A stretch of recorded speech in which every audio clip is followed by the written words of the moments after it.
In the quiet intensity of the African bush, there is a distinct difference between being a predator and being a survivor. Most predators, even the mighty lions, are risk-averse. A single injury, a broken toe, a deep gash, a splintered bone, can be a death sentence leading to starvation. Therefore, fear is their survival mechanism. But the honey badger has flipped the script. It has replaced fear with a calculated, relentless audacity. To look into the eyes of a honey badger is to see a creature that has decided the best defense is a relentless, screaming offense.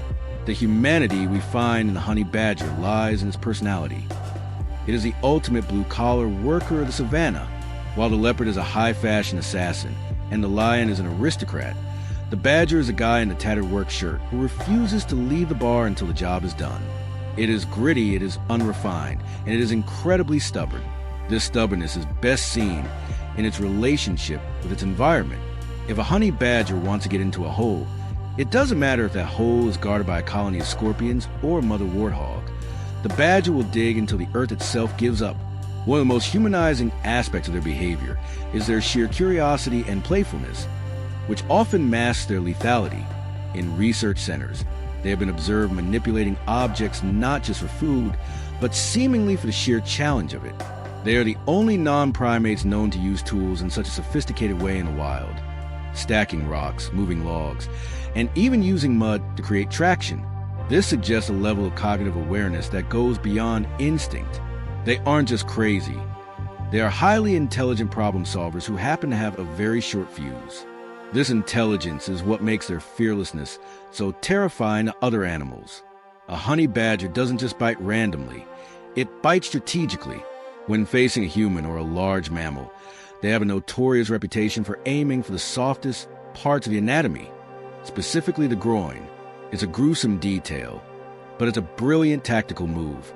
If you are a 25-pound animal fighting a 6-foot-tall human or a 500-pound lion, you go for the one area that will cause an immediate retreat. It's not malice, it's efficiency. The social life of a honey badger, or lack thereof, is another layer of their fearless mystique. They are the ultimate introverts. While most animals gain courage in group, the badger is entirely self-reliant.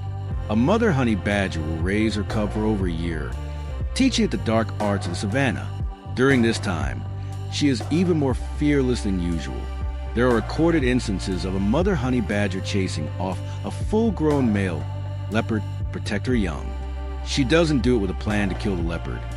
She does it with a promise that she will make the leopard's life a living hell until it leaves.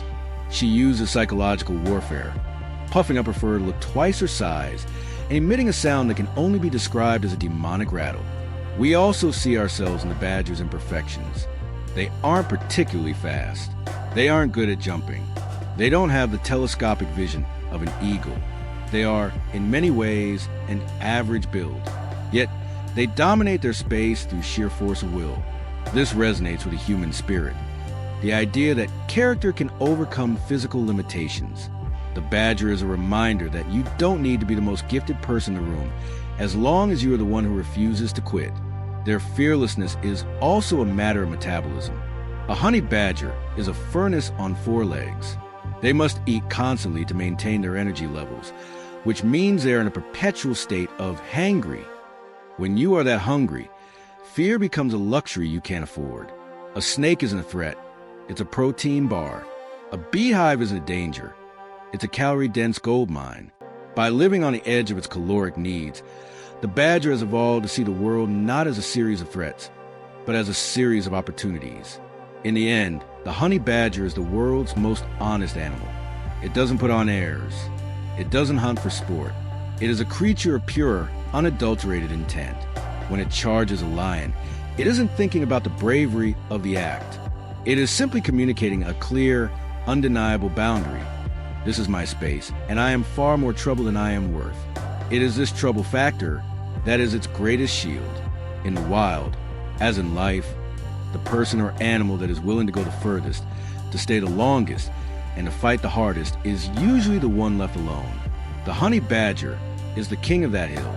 It is the immortal outlaw, the silverback stoic, and the small creature that taught the world that fear is an optional setting.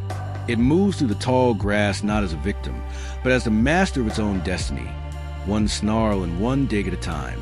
It is a 25-pound testament to the fact that while size matters, the size of the fight in the badger is the only thing that truly counts. As the African night falls and the stars will overhead, the honey badger is still there. It is a shadow among shadows, a persistent, scratching force of nature that reminds us, no matter how big the lions in your life may be, they can't eat you if you're too tough to swallow.